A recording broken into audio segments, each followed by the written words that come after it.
And we're live. Hello. Okay. Man, if people only knew how much thought and conversation goes into all the things. It's a lot. Yeah. It's a lot. That is kind of why, I'm a little bit excited for this. We've sort of touched base on it a little bit when we were talking to Adrian. But one thing we did between the WIENR drop and the AI God, or the AI God drop and the WIENR drop, was have kind of a kind of after action report, and we took some time to be live and kind of talk about what worked and what we liked, and what areas we could improve. And I think the AI God drop to the WIENR drop, we improved a ton, right? Like we got big enough that we managed to break wax a little bit, which is a badge of honor, frankly. Showing some places where we need to create some infrastructure improvement and all that stuff, I think is pretty much underway now. But yeah, so TC, good morning. That's kind of what we wanted to do. And of course, we're announcing that our third drop is going to be ANON. The team is anonymous. Everybody can decide what they want to do with that. All that stuff is going to show up on the rating system once that stuff is out there. But we're pretty excited about it. They have a really interesting plan that started to develop. And the concept is frankly really cool. And I'll dig up the little release they had on there. The mouse. The frick is the mouse? TC, you're crushing me. I have no idea what that means. Yeah, the mouse. I have no idea. Red Scorpion, good morning. How's it going, man? All right, so what's the biggest thing? What's your favorite change about the AI God to the WIENR God? Or WIENR God, WIENR, whatever. I think my favorite change is the amount of liquidity that we were able to get locked from day one, the amount of attention. I think that's for me the biggest difference, and that's also what I would like to see growing even bigger with ANON. Yeah. So okay, I think that it's two different things, right? That not necessarily, because they're probably linked, but like the increase in liquidity, we did some really interesting and new things to kind of bring that up right off the bat. But then on the attention thing, I think there was a few things that contributed to that. Maybe let's just stick on liquidity for a second here. So we did the two big changes. I think we had way more partners, but we gave the option to every partner that wanted to basically send us $100 or $200 worth of their token, and we would match that with WIENR, and we created a bunch of liquidity on that. That alone, I think, doubled our liquidity from the first time. Is about correct? Yeah, I think so. Yeah, I think that doubled our liquidity, maybe more or less. I think it was a little bit more, right? So we had like $1,000 worth of Nefty Wax USD in the first one, and this, I think we got like $1,200 over the different partners, or maybe it was a little bit more. So yes, a little bit more than $1,200. That's the experiment. Yeah, and I think that is what we should start playing with for the next drops. What I'm thinking is that everything should be based on that. Of course, besides the liquidity that the team wants to bring in. But my thing is, my idea, concern, I don't know what it really is. But after talking with Adrian on Tuesday, I realized that we are limiting ourselves with putting these ridiculous rules. Okay. Because you say, okay, fair launch, it's 5%, 10% of the supply. Yeah, but it's a very tiny amount. Yes. Liquidity, it's what people bring in. But what about investors? What about people who wants to invest and really put on some liquidity? Mm-hmm. What about planning for what happens after the IDO?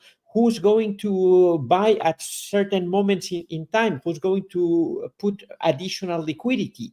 I think those are some things that we could be thinking before, and we should be allowing people to invest bigger amounts if they want to. Why am I only allowed to farm NFTs, which, by the way, I think that's one of our biggest mistakes because of the secondary market, to buy a tiny percentage of these drops?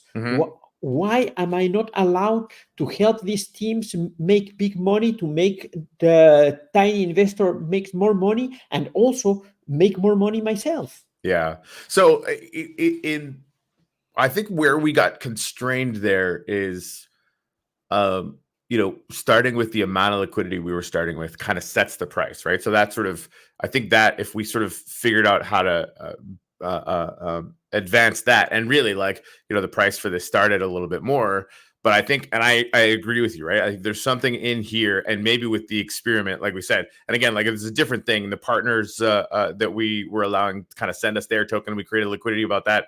The other thing that we did that was different was, we allowed some people that kind of wanted to run an experiment with us to basically send us money, and we created LP with that, and they're going to get it, I think, in 10 days or whatever it is, like a couple weeks from when we started. And that was probably the single biggest thing that increased the liquidity early on, on top of the partners and on top of the little matching liquidity thing that we did. So again, I guess, like, what we could explore is, what happens if somebody wants to bring in 1,000 or 5,000, right? Like, can we open it up to that, so that can we open it up to that? And okay, if you want to bring 5,000, for example, I will have to say, okay, but I won't give you 5,000 worth of tokens immediately. Like vesting automatically. Maybe you will have to vest some. Maybe part of that will go to liquidity.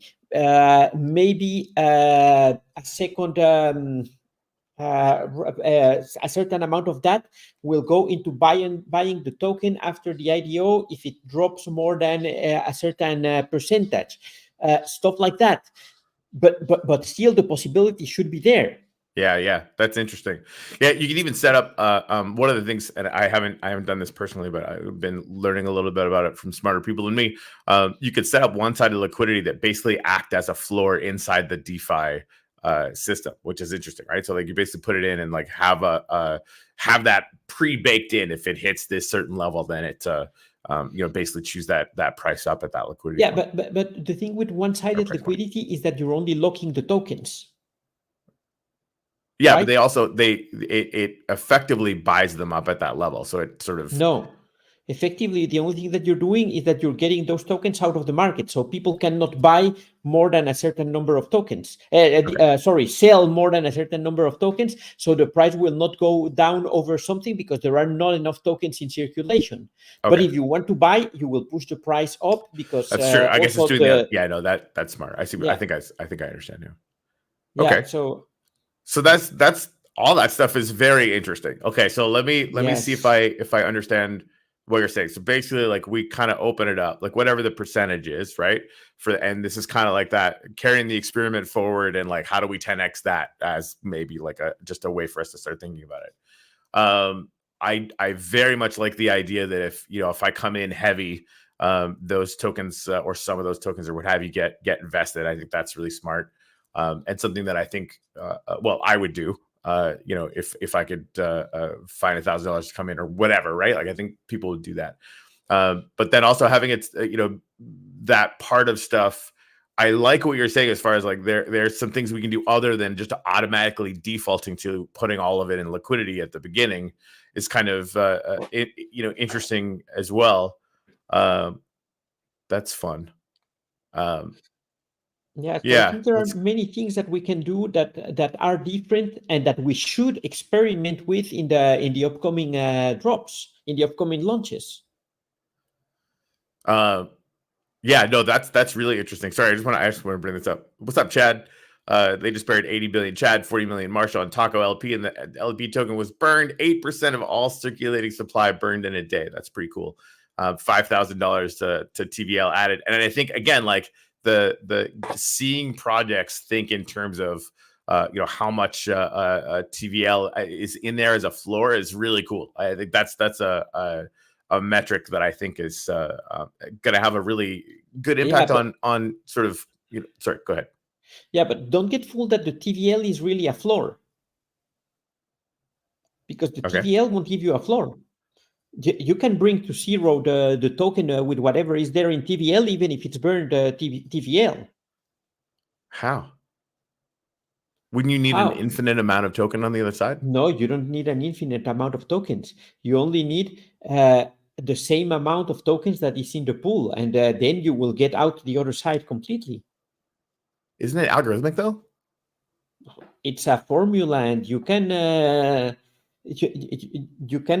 almost drain it. Maybe you won't be able to get it to zero, but you Yeah, can. yeah. I'm just saying, like, there is a floor. That's all I'm wondering. I don't know what it is, but There like, is it's a not floor zero. for the TVL, but not for the price of the tokens, because the value of the pool should be constant, but not the price of the tokens. The tokens can go to zero, and you can make that happen without a lot of effort. That's assuming, like, if you owned all of the tokens and sold If, all for of the example, tokens. just think about this: if the team had you had the TVL, you have the IDO plus fair launch Mhm. that sold 51% of the tokens. If the team had the 49% of the token available the same day of the IDO, they could bring the price almost to zero by selling on the liquidity pool. Yes, almost. Yeah, but It's not basically to zero. zero. Yeah. Well, and again, like So and that's why we protect investors with the by vesting. having the vesting contracts, right? Right. Yeah. No, that makes tons of sense to me. And again, like all the projects we talk to, like that would never be a consideration. But this happens on Solana all the time, right? So figuring out how to create some confidence in it makes a lot of sense. So again, like if there were larger investors that wanted to come in and play in the initial liquidity space or the initial support space, however we want to describe that, then having that situation be where those tokens would automatically be vested for a certain amount of time, helps from them being able to dump on the pool, in a quicker or irresponsible way. Yeah. Interesting. Okay, so how much of a percentage? How much did we put in for? How much did we put in for the initial thing?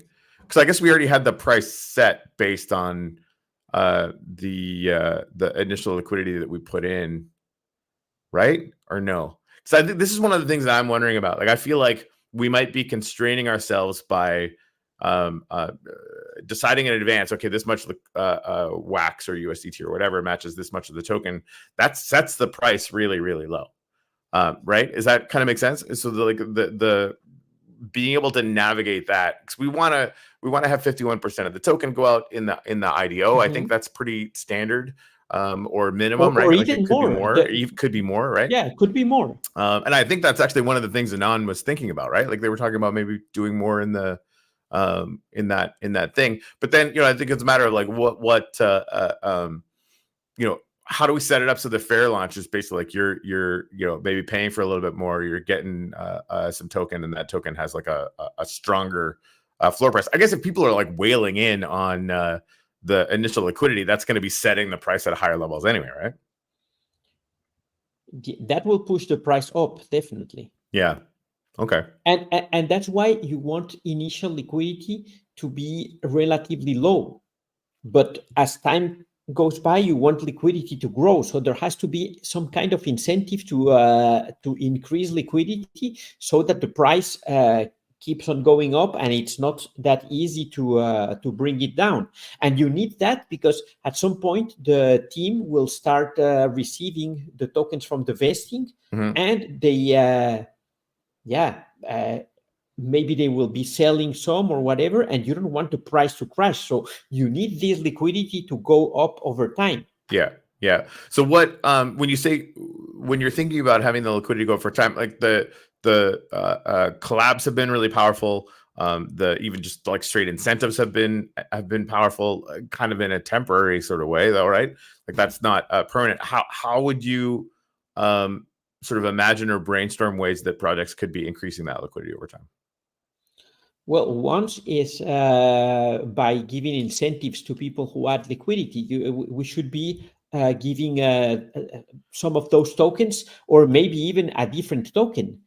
Look at Alcor Farms. Alcor Farms do exactly that. They are giving you tokens to incentivize liquidity added to their pools. Yeah. Oh, that's like that feels like a core mechanic to me, right? And like that. Yeah, that's a core mechanic. And AI God and WIENR haven't been taking full advantage of that.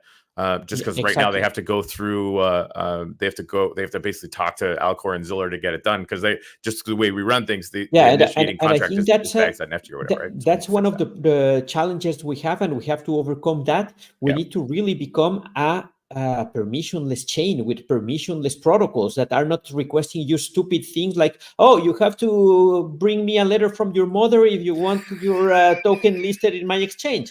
Come on, that's ridiculous. We should not require letters from your mom. Exactly. Your mom should stay out of this. It's a high level principle. Yeah. Oh man, that's fun.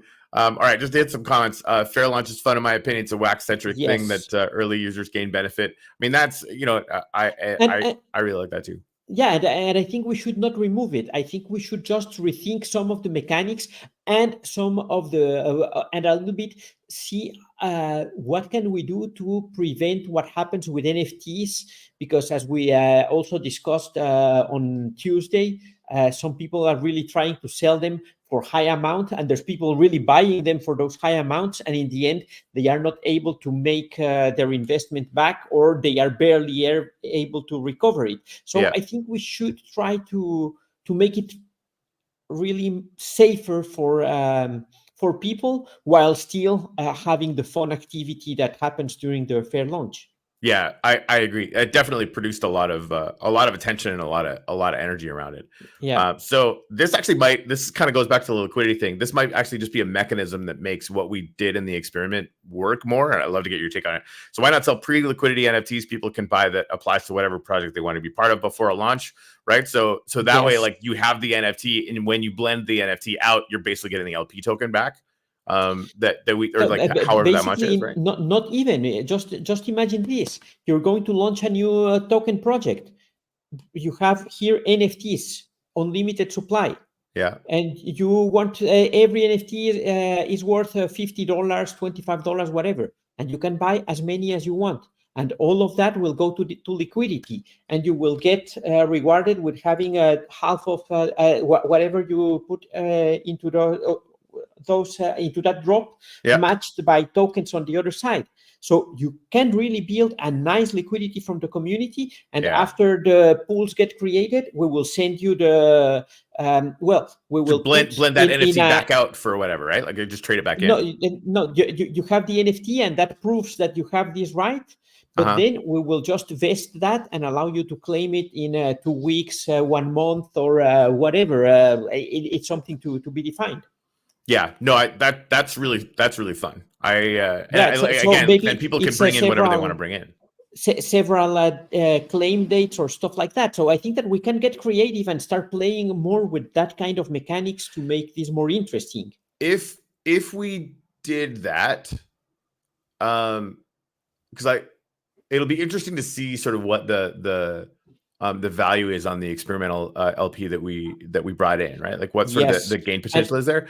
I'm just wondering, like, could we set it up so that it's a sort of an infinite amount, however much money you want to put in, how much money you want to put in, blah blah blah. We do the LP thing, but for maybe certain levels of that, or like a little bit, like you actually get a little bit of token that's just raw token.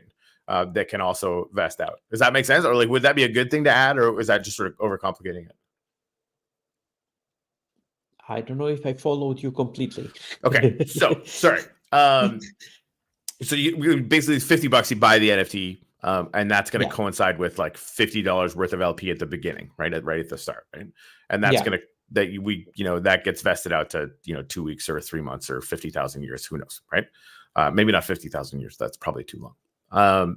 What I'm thinking is, if we maybe added an incentive so that there was a relatively small percentage of total supply that would get distributed on a percentage basis to all of the people that add into liquidity, and maybe in a bit of a longer vesting thing. So like you're getting into liquidity. We don't really know, necessarily what the value of that is going to be after a couple weeks, whatever it is. Yeah. But you also get some token, right? It's just like straight up, you're getting some token on that side.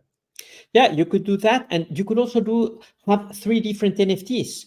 This one is vested with a cliff of 3 months and 5 weekly installments. Oh, this one has a 6-month cliff, and 5 claim dates, but it will give you a much better price. And one for 9 months or whatever. I think that we can really start playing with that kind of things, right? And, I mean, yes, yeah, the basic one could give you a very tiny amount of token, and the second one could give you a little bit more. They're going to get a little more, or whatever. That's fun. You can say this one will go out in 2 weeks, and it gives you maybe a slightly better price, but not the most amazing. But the one that goes out 6 months later will give you something much more interesting. This starts to get and motivation that slaps you. Also, like fucking amazing name, and I'm gonna get to your comment in a minute. But yeah, I mean this gets to the point where like I don't know what it is at right now, but the WIENR initial TVL was very good, right? Comparatively to the rest of the sort of projects that are in the ecosystem at this level or at this time, right? But this feels like if we really wanted to 10x the starting valuation of the TVL, this feels like it could do it, and maybe more, right? And if our goal really is to get to 10 million TVL across our little ecosystem, which it is, then yeah, this feels like a really good place to focus. All right, so motivation again, amazing name. Staircase vesting releases from the IEO tokens from seed sales on Launchpad to complete before. I'm very confused. To complete before Teams tokens vest starts to be what? Do you understand that? Let me check that. I could just be reading terribly. That's a very distinct possibility.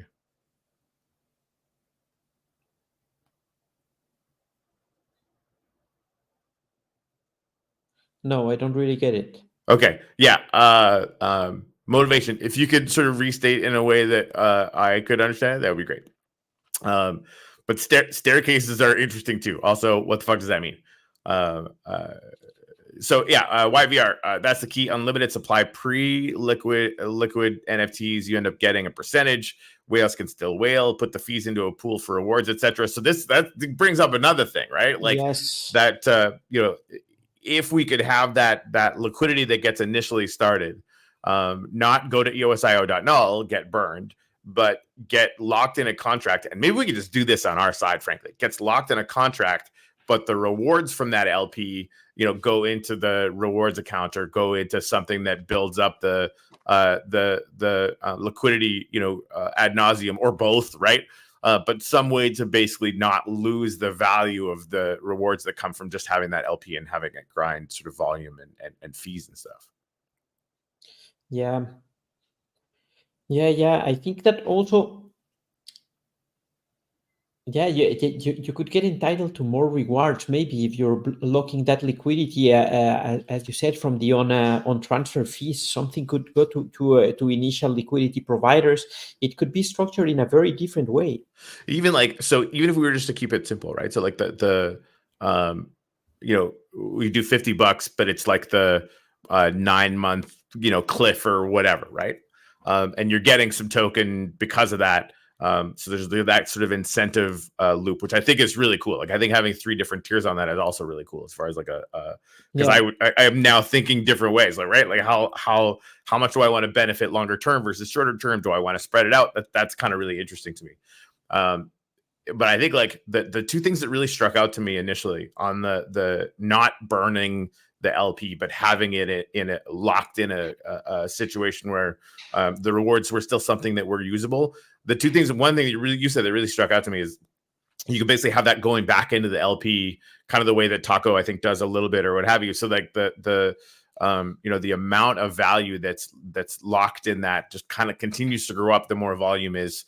The way those fees get redirected back into the thing, and or those fees get directed to the rewards account that most of these tokens are going to have. That's going to be really cool. That's not really possible. What you want to do, directing those fees to the reward account. Trading fees, you can do 2 things. They stay in the pool, or you have something like the Uniswap V3, which is what Alcor implements, and then you have to claim them.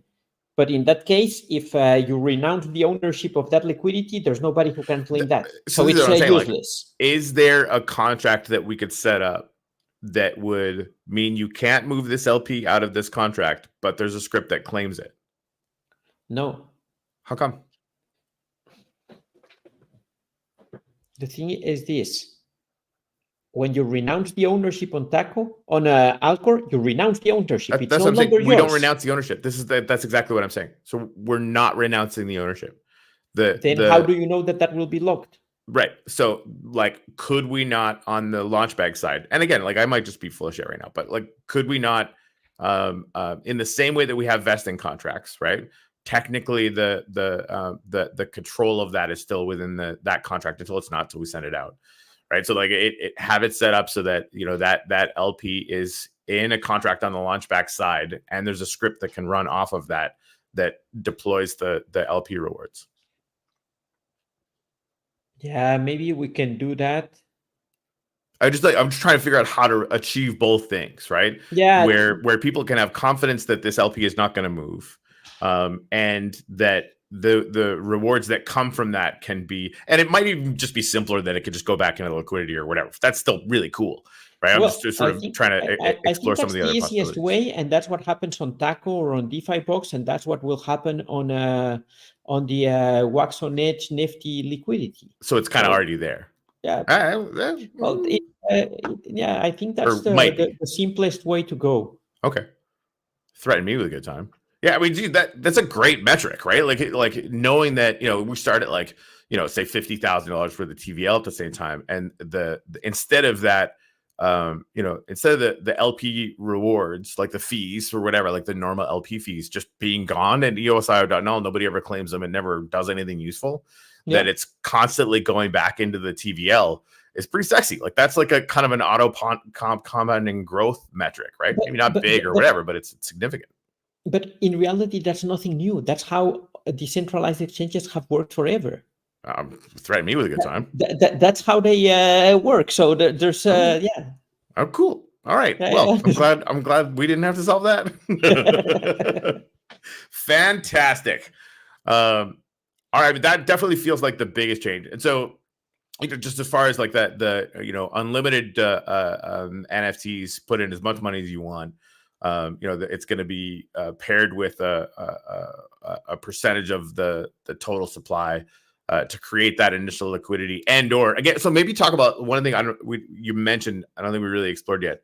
So other than just taking all that stuff and putting it into liquidity that gets locked in some meaningful way or burned, however we want to do that, right? You were saying some of it could go towards other things, and I think you mentioned, having it set so that if it hit a certain lower price or whatever, that stuff could be deployed to basically, create some buy pressure at that level. Can you maybe talk about that a little more? Well, there's nothing more to add there. I think it's basically what you said. Yeah. All right. Nailed it. That was the idea. I don't know. I don't know how elaborate can this get. No. That fair enough. It's as simple as that. Okay, cool. So I understood it. Yay. That's fun. So that's interesting. I don't think I'd ever really considered that before. And so it's basically going to create temporary buy pressure at that level. Well, to some extent, that's what market makers do. So yeah. Right. Okay, so let's maybe enhance that a little bit, because just being able to do it on the low end market making side is one thing. What if it was like specifically going into a market making engine that could operate on both sides properly? Yes, but that's more trading than market making. But yes, that can also be done, and I think that's something I would like to add to a specific type of I wouldn't call it miners, but to a specific type of mechanic. But I think that will be way in the future. I think that all of that it's possible. Yeah. But you just like the idea that if you want to do it in a profitable way, you really have to put a lot of effort into that. Right. Okay. Yeah. So the thing that I've been thinking, and this again, it might be, I don't know that it would necessarily work or whatever, but I kept envisioning, just based on some of the stuff that you were talking about before, and kind of talking to people that are actually actively thinking about sort of market making in the wax space and other places, like the idea that You have people or mechanisms that will sell the massive spikes and use all of that to basically support the different moving average lines or kind of support levels or what have you, right? The whole idea that a project could start with a certain amount of wax or USDT that was there specifically just to do that, and that was just in that account for the rest of time. And maybe that account is sort of set to grow and deploy its resources that way or what have you. But yeah, and again, I don't know if that works from a realistic point of view, but it's been fun to think about. Yeah, no, those are definitely things that I would like to see happening. I know they will happen. We just have to discuss how they will happen. And Right. I don't really want to get into this discussion 100% here right now, because for me, that's part of the Telegram app that I want to build. It's part of all of those mechanics are part of that. But first, we have to agree on what we want to build and what will be the schedule for evolution. So, Heard. Yeah.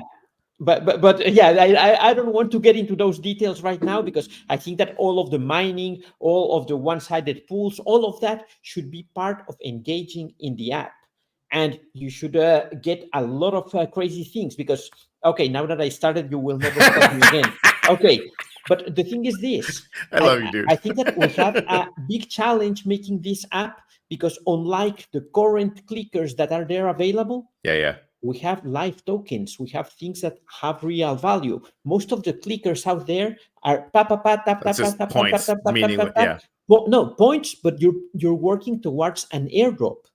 Okay. With the Launchback's Telegram app mini game, or however you want to call it, you are working towards thousands potentially thousands of airdrops, potentially thousands of IDOs that you want to participate in, fair launches that you want to be part of.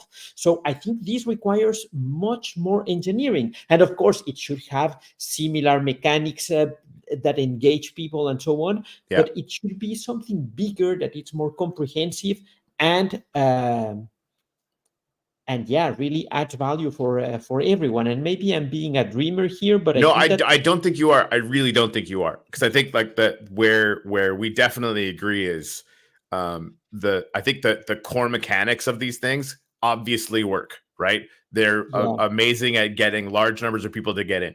Where I get excited as well is we have this thing that's baked in that's a not only a big initial carrot, but a carrot that never fucking stops making more carrots. Right? Like, it's like this constant thing that is like has that ability. So thinking about it in terms of the larger system instead of one drop is just feels like a necessity. No matter what we do, we have to do that. Yes, and it's not that version 1, what we launch first, day 1 will have that. Yeah, I just think there has to be a long-term vision. It has to start simple and get more complex over time, get more interesting over time, and maybe not complex is not the word, because it should be as simple as possible. Right, but it should always be as simple as possible. And the way what's kind of saying like is deploying in stages, but also like the mechanic that I think really works is you go in and you're like this is dumb.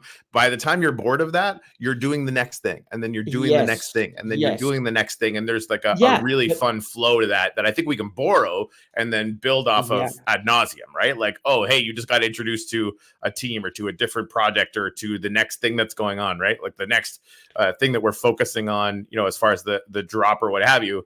And again, like even just like you don't have any more energy to tap anymore. You watch this video, like even just those little marketing loops are so clutch. Like they're gonna make so much money just based off of those. Yes and no. I don't know if I fully agree with all of that. With some, yes, with not with all. But but yeah, I think it's all about experimenting, learning from the experiments, and adjusting as needed. Yeah, amen to that. I mean, ready, fire, aim, iterate is my favorite thing. Apparently, Scron is yes and yesing. So, yeehaw. And yeah, for anybody that doesn't know, Scron has gone in and just decided to start researching every single one of these things. I know TC has too, but Scron actually has a spreadsheet that has like a little bit of information about each one of them, and is starting to kind of identify his favorites. The more you guys play these things, we really want to dig into, what catches your attention, frankly, right? Like the kinds of things that are, basically ripping apart these things to figure out why they work, and to kind of understand the metrics and the loops that we, really, really want to sort of adapt to what we're doing. And then obviously I think we want to make sure that it's engineered openly enough that we're going to be able to really bring in the things that we're going to be able to deploy not only now but in the future. I think like even just the whole idea that there could be wax on edge swaps, in this thing, and like the whole, like just the larger bit of, I guess, translating the larger thing that we're trying to do and starting to piece together into an onboarding app that just stages people in and can sort of leverage also the things that are really working for these other projects. Yeah, I think that's the part I don't like. I know it makes no sense, but fine. The things that work for these other projects, I don't care what works for other projects. I need to find out what works for our project. Okay, that's for me important. I don't care about other projects. They can onboard however they want. I just think like what works for our project. Sure, but what can we learn from projects that have acquired 40 million? For sure, users? There's a lot to learn. That's all I'm saying. Yeah, there's a lot to learn indeed. All right. Apparently, I wonder if this is Danish. So yeah, user force retention and participation to complete trickle release tasks. I think that trickle release task is something we sort of mentioned about. And one of the things that Juan and I were talking about off air, it's one thing to sort of do the missions that, hey, go like this page or go do whatever, right? But the number of people that Juan was saying, like he unfollows them all, he leaves all the Telegram channels or whatever. Yeah. I think like the creating that incentive structure to not only sort of like drip feed tasks in the sort of gamified environment, but allow everybody, if we're going to partner with you, you need to have some game tasks that can come out that can basically, be helping with retention and stuff too, right? But think about this. Think about the hamster combat. You follow them on Twitter, you join their Telegram, blah, blah, blah, and that's it. Yeah. With a Notcoin, I was so freaking annoyed by having to go and join 10,000 Twitters, 10,000 Telegrams, whatever, and I unsubscribe for everything because it's worthless. That's not adding me value, and it's not adding them value. Don't fool yourself. Nobody wants to be there. They were doing that only for the one-time rewards. Sure. And that's it. So but it's not adding value to anybody. What's different in Hamster that made it so much bigger? I'm not joining the telegrams of 10,000 stupid projects that's that I don't care about. Different question. No, that's not coincidence. That's not why this is better. Just wait here. Wait there. Because I think that if you think that, oh, yeah, nice, but that Telegram got 500,000 users. Yeah. Awesome. That's a fucking vanity metric. It's a metric that doesn't give you anything if those 500,000 users are not your target audience. So we should be smart and really aim for the people that we want, not go and preach to my grandmother. She will, she's I'm sure your grandmother's awesome. She won't be able to, she won't be interested in this. So yeah, I think there's something that, and we've seen this before, right? If you make things really, really easy and really, really free, you're going to get people who are going to spend $0 on zero anything, right? Yeah. So there's definitely that part of it, right? And if we go really, really wide, then there's the potential infrastructure cost that is going to go, and never mind like the people cost, community cost, whatever, that's going to go with these large numbers. And so I get the idea of wanting to be initially a little bit more targeted, and I honestly don't even think that's going to be all that hard. We can make decisions on the initial bit that will make things challenging in exactly the right way, and create incentives so that if you're around and you want to like skip this level, that level, or whatever, that's fine. But also like well, this is actually one of the things that that Crypto Alpha did. You got to own token, right? It's not just like go click on this thing, right? You got to own token to get to certain levels on stuff. And what's your thought on sort of maybe using that as more of a metric or way for people to kind of work their way up the task list or whatever? Well, I don't know, but I think that's something that is really missing in what we see, because we see huge numbers of users in all of those from all of those mini apps, games, whatever. But how are they monetizing? How much money are they really making? Right. Like, Who what's the is TVL getting on those the tokens they're users? dropping? How, yeah, where is that coming from? How is that working? If we don't understand that part, then what are we talking about? And for me, that's very important, because here what we're doing is that we have launchbacks, and what we want to do is grow launchbacks TVL. Okay, how are we going to achieve that?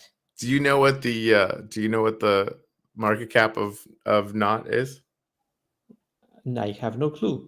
Where did this go? I just saw it. Now I can't see it anymore. Come on now. Where'd it go? But it's a lot, and it went up 240%. That's awesome. But who added that liquidity? 1.5 billion.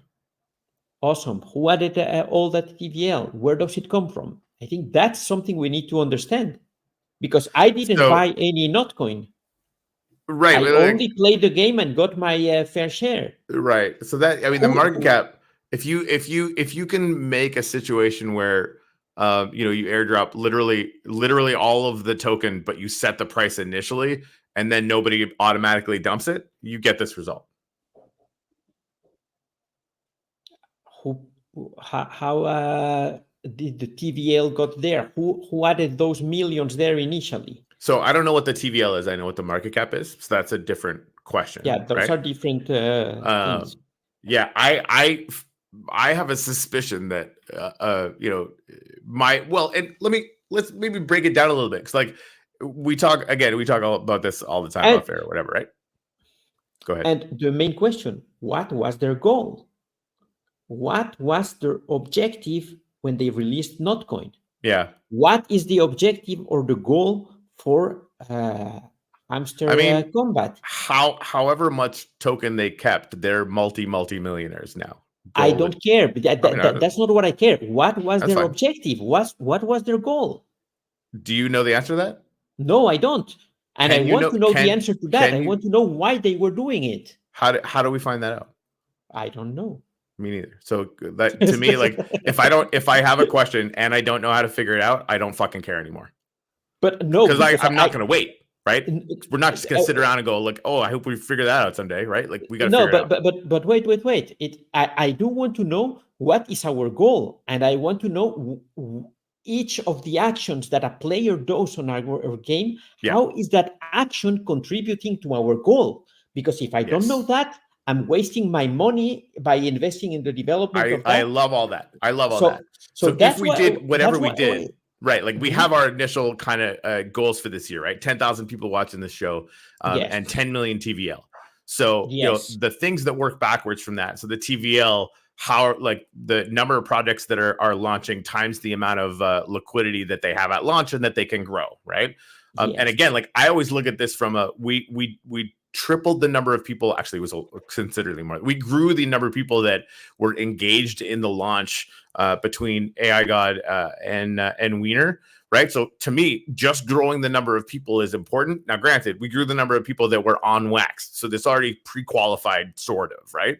It's not just like a million people that were sitting at the library with your grandma, which I'm sure is a great place to be, but that's not, we were already kind of targeting a little bit from that, right? So to me, then I work backwards from how did we do that? With the partner projects that we worked with are kind of the pre-clearance thing. So if we can make something that's going to work for WIENR or work for AI God or work for Uplift or work for fucking Shipple or whatever, like, if we're baking that into the things that work on these other things, then we're, again, like, we kind of step by step creating the attention that we want to get. And then what are our action steps, right? If our action steps are, you have to earn a certain amount of this token or you have to earn a certain amount of this LP, like, it's not fuck around, right? or your idea, which I totally love. Like at every time we do the show, we're going to mention one fucking secret word at a random time in the thing. And if you put that into the app during that hour, then you get some points, whatever, bonus percentage for the next day or whatever, right? So like if we work backwards from those two goals at every decision, I think you're totally right. Like that's where we can really hone what we're trying to accomplish and create an MVP, maybe even easier, that might even be simpler than a lot of this stuff. Absolutely. The MVP will be something way simpler than what we want to achieve, but every time we add a feature, we add something, we add a new mechanic, that has to be measurable and it has to contribute to one of our goals. Sign me up. Yeah. So we definitely weren't going to talk about this today, but exactly, it's on our minds. It's on our minds. And like, this is, and even just doing the after action thing for WIENR and sort of gauging sort of, I think, we've identified the things around that, and we should talk about the partner project thing, because I think on the attention side, we could still do some more on that way more efficiently. But on the sort of initial liquidity side, I think you hit on an idea that's going to 10x it, which is great. I mean, that's definitely the goal for that, right? But then getting to these points where we're spending the time brainstorming. I love that we're brainstorming with 54 of our closest friends, right? Because like we get insights from having these conversations in public that we probably wouldn't get otherwise. Yeah, totally. That I love. Yeah, so this is what a Triple B over here. Their goal was crypto onboarding. They onboarded more people into crypto faster than ever before. That's true. I suspect that was the goal, and then I suspect that the money came from Ton or from maybe. Can from you Ton. prove that? Because no, honestly, I think you could do it with just an airdrop. Yeah, but come on, don't be fooled. For every meme token that has billions in market cap, millions and hundreds of millions in TVL. There are whales bought it. Lots of investors behind. Don't think of whales. Of course, there are whales, but there are lots of investors who added that liquidity. That didn't came from a lot of tiny investors that bought the fair launch. No, that's not how it works. Okay, how do we improve it? That's what we have to figure out. I don't have all the answers, Corey. No, it's like I wish I did. No, I hear that. The way I look at this stuff is when I come up, that's kind of like if there's a path where I can't see the end of it or build the end of it, I discard it. Right. And like maybe we figure out how to get investors later. But if I don't, because I've seen so many people ask a question like that and then stop because they don't know how to proceed. I think that's a mistake. Okay. What you just said is a mistake, because possible. What we are doing by opening this to add more TVL from day one, that's called investors. So that's the thing. You do know. We are calling investors with tiny budgets, but at some point, then budgets get bigger. Then we can get to investors with wealthier wallets. Yeah, I mean that's so again like that comes back to where I guess I feel more comfortable, right? Like if we can sort of envision how to bootstrap it, right? And like if we grew, between the first and the fifth one, basically 5x, depending on how the metrics you want to look at it, right?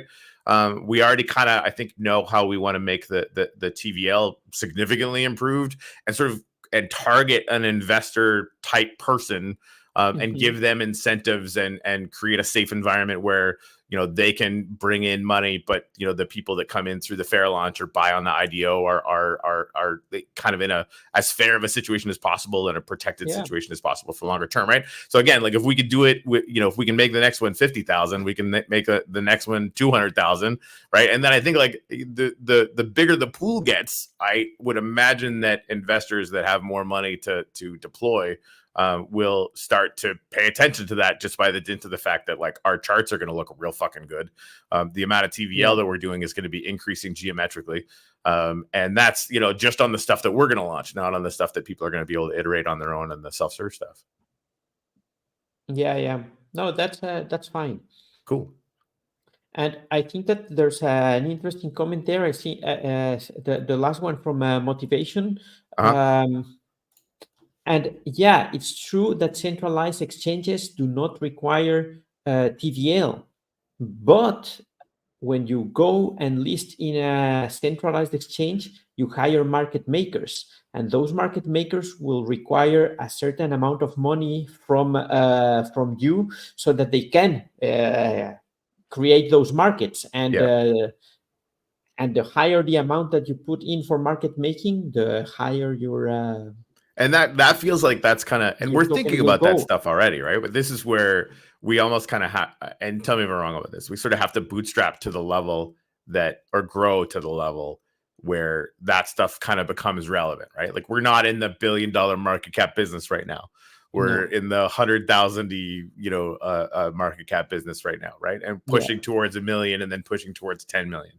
And I love the fact that you're already thinking about how can we sort of mimic the concept of market making, but maybe in simpler and smaller ways, right? Because there's Yeah. that I think is really innovative and sort of Which an is kind interesting of thought. weird that we are talking about market making when we are trading on decentralized exchanges, because a decentralized exchange, basically what it is, It with is that, our liquidity pools, it's an automated market maker. So right? it's kind of, but I think that there are ways to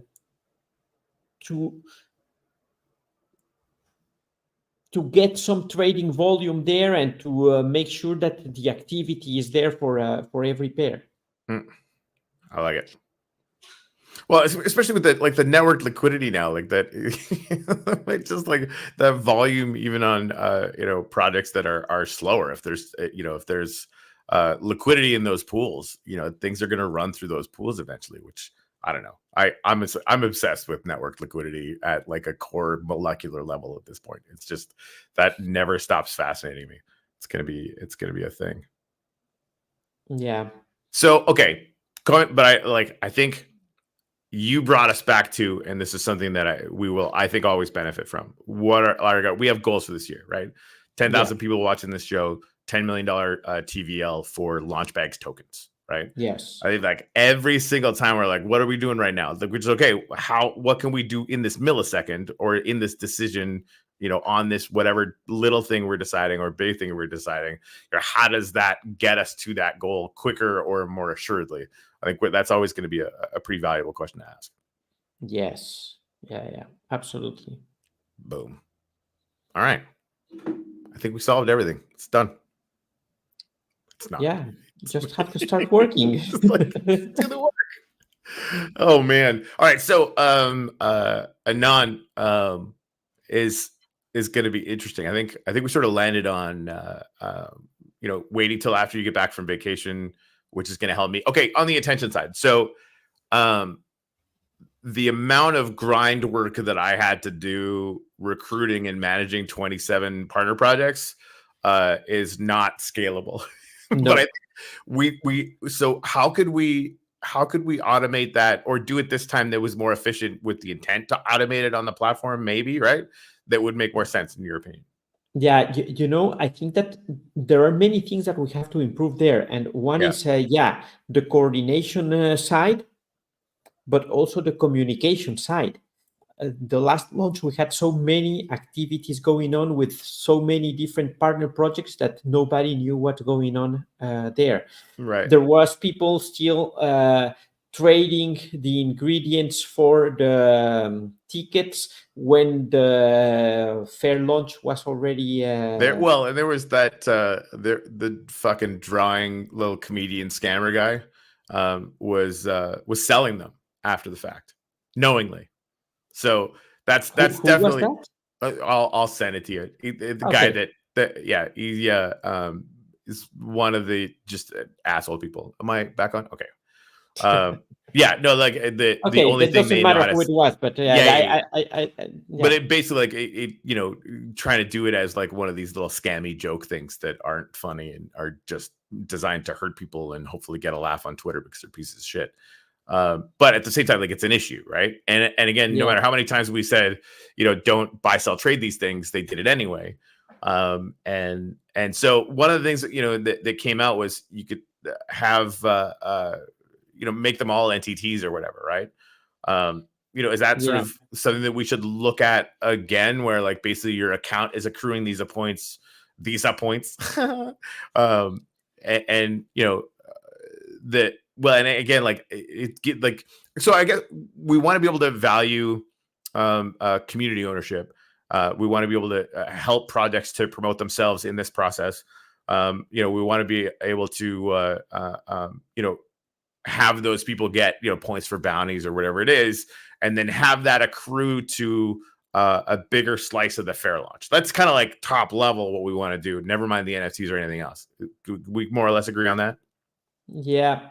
No, that I agree. But I think we need a better way to allow people to spread the word without making use of NFTs.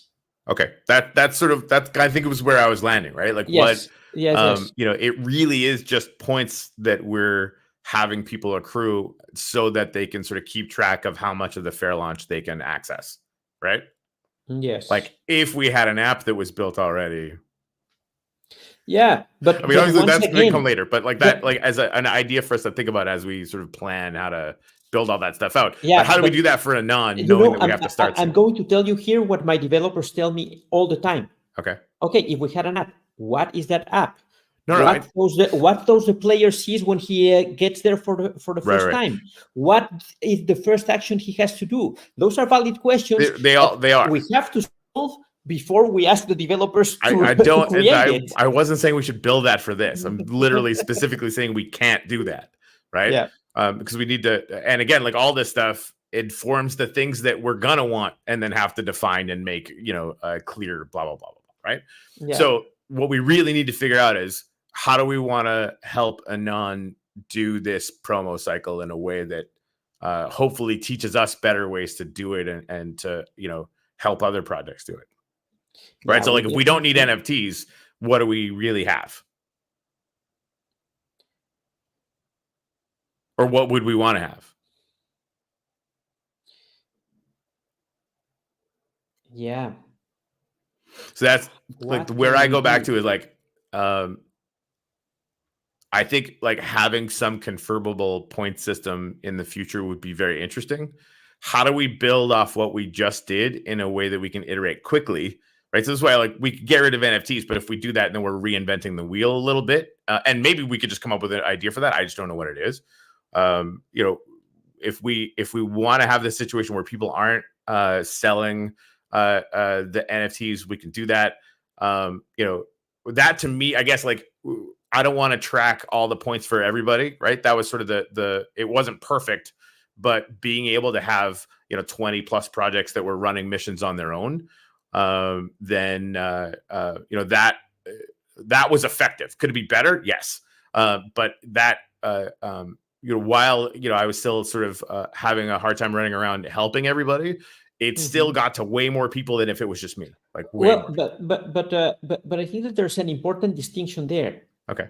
When we are launching, it makes sense to help those people because we are a launch pad.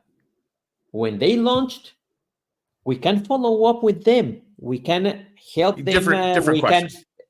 Different question. We agree on that, right? Like we need to figure out how to launch ANON like soon, right? Oh yes, I agree. And again, like we don't have to figure all this stuff out, on air right now. No. And yeah, this is Scrott's point. It starts with ANON's vision, not yours. Yeah, ANON's got that. They're gonna do all of that stuff. We're concerned with, or I'm concerned with the mechanics, right? Like, could I just repeat everything that I did for WIENR? Yes, but it was inefficient in a lot of ways. Now it was fucking fantastic in a lot of other ways. It definitely made things much bigger. But I want to like worst case scenario, I'll just straight up copy it and try and figure out how to be more efficient, right? That's like the easiest lift. So from there, do we want to make them NTTs so people don't buy and sell and trade them anymore? I could probably get behind that because it still kind of serves the purpose.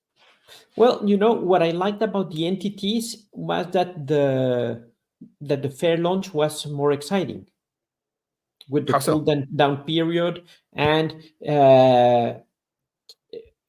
being there without knowing if you were going to make it to the next round and so on. So that scarcity was interesting, but people also hated that. right? Like the people that didn't get it hated it, right? So that's the thing, like, and that might just be part of that course. process. But Yeah, yeah. but you know that for the second launch we said, okay, this will be the IDO will be 1 hour after the fair launch. Yeah. And we were waiting here like Yeah, for 1 it hour, and was it less was super exciting. boring. Yeah, it was So, less exciting. It's true.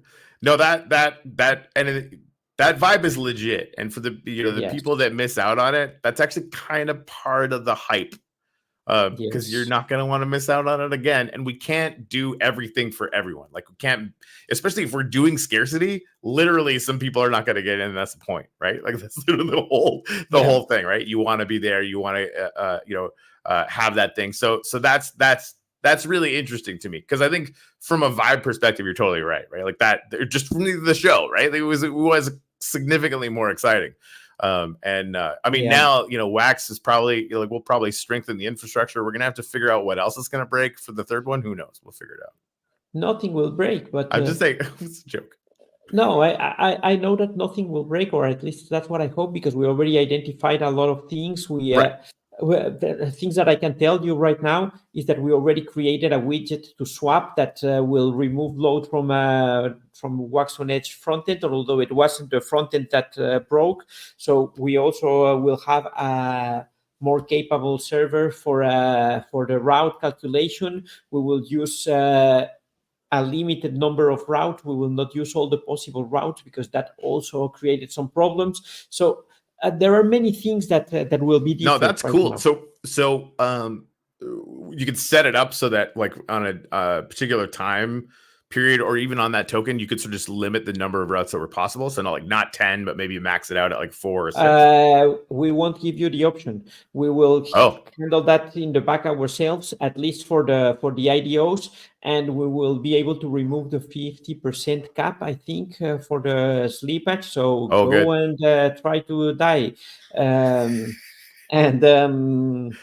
and where you will have the widget directly on the launchbacks page. Amazing. So you can buy from there, yeah, and you will see exactly when the pool becomes tradable. Oh, amazing. All right, that's cool. Yeah. So I mean, all those are amazing. I was mostly making a joke because we're sort of making the tradition of at least breaking something. Yeah, we could I'll break my coffee mug. I'll throw it at the wall. But no, that's amazing. Those are all going to be really awesome fixes. And again, like we want to scale tons more. So eventually we're going to find something else that needs to get fixed, and we'll fix that too, which is going to be fun. It's cool that the things are going to be actually on the page. That's huge. That's huge. So, okay. So, on Ton, launches of new tokens like on Sol do pre-sale initial caps for allocations before dropping. And I think like we're already talking about doing something kind of similar with liquidity, but would it make sense to have some allocation where people could just buy it? Yeah, but how will that work here? I don't really know how it works there. So if someone can give us some details, I'm really happy to to learn from other platforms. For sure. I do like the idea. And this maybe is just it, right? Like doing the initial sort of the LP experiment thing, but just making it unlimited. I freaking totally love that. And really like the ability to sort of keep it in for longer periods of time, maybe giving you just some straight token that, is going to get allocated to you, I think kind of does both, right? It's that situation where we can dramatically increase the initial TVL, and people can sort of set it up so that they're making a larger time commitment to it, but they're also just getting some of the token in that process, right? It's kind of like a pre-sale sort of, but they're kind of adding to our initial TVL in big ways. That even if that's all we changed, that'd be a huge, like a massive change. Yeah, that's fun. That's fun. All right. Well, I'm gonna put some thought into so I guess if we wanted to make the NTT change, we could just probably decide that. And I think what you're saying, and I think I could be pretty easily brought around to this, is that we want to make it scarce. There's gonna be more tickets than there are someone spots. Just sent me something very interesting about how they do something on Solana, and what is very funny is that we were thinking about building that for NFTs a few weeks ago with Jose, and I think that I really love it. We will Can you be tell us able what to it is? build that. I'll show you later. Son of a But bitch! it's very That's very awesome. nice. I Okay. think that we should definitely do that for the allocations. It Okay. will create an extra layer of excitement and brings in the scarcity and everything. Yeah, That's, nice. I I like mean, it. the having as sort of core principles, does it increase excitement or decrease it? We want to increase it, obviously, right? I Yes. think that's a really good principle to just kind of hammer down. And the scarcity does that. Like everybody that was around for all the insane NFT drops that were happening last cycle, and some of the ones that were happening here, like that hype brings all the kids to the yard. It just does. And it's very, very noisy. And if projects start to really have fun with that process, I think it ends up helping everybody in the space, just because it again, it's more fun. People will be attracted to that. Yeah, It's very cool. definitely. Alrighty then. Okay. I like it. And yeah, I'll put together some thoughts about how I can sort of streamline the partner project thing. And I think like I've got some favorites now. We'll see if any other projects want to come in. Like some did really well, and some kind of didn't really do anything. So that's a good signal, right? Like we can work with that as well. Yes. I wonder if I kind of don't want to standardize the missions because I want people to be able to experiment on it. That might be kind of another thing. Well, one thing is anytime people set something up, making sure that I get it and that we can put it into the launchbags thing. But I like, not everybody could do all the things. That's also kind of baked into this, right? You're not going to get introduced to every single one of the projects. You don't have to, right? No, but there that now that you mentioned that, I think that there's another thing: having bounty NFTs and having community NFTs makes it really confusing for people. So should we just have one kind? And in the end, every partner does whatever he wants and gives community or bounties for whatever he wants. So what's the difference? Yeah. That I kind of like that, right? So we basically like however many entities or what have you.